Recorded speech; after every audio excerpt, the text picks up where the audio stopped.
అమ్మగారు, ఎందుకు తల్లి అలా పొగుడుచున్నారు నన్ను? నీ యొక్క కరుణ చెన్న ప్రార్థన వినవయ్యా, కరుణ చెన్న ప్రార్థన వినవయ్యా, సునితములను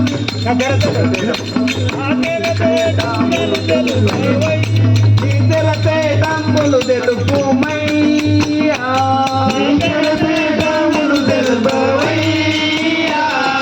అరమర లేకుండా నాదు దురితములను బాపుమయ్య, అరమర లేకుండా నాదు దురితములను బాపుమయ్య. స్వామి,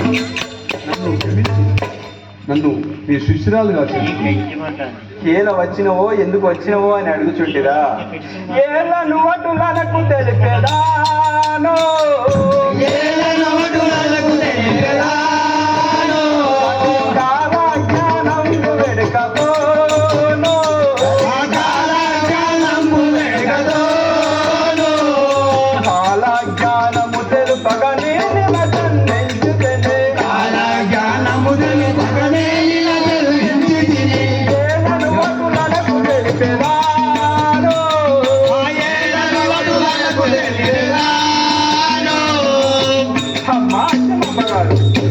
మీరు అలా ఎలా సందేహించుచున్నారు?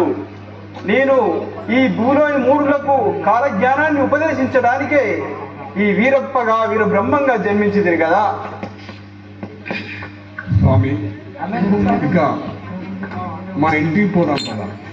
నాకు ఒక కుమారుడు గారు పుట్టుకతో గుడ్డోడు. మా ఇంటికి పోయి చూసి అక్కడి నుంచి ఆయనకు నేత్రం సంఘం వారికి ప్రార్థన. సరే తల్లి, దేహమే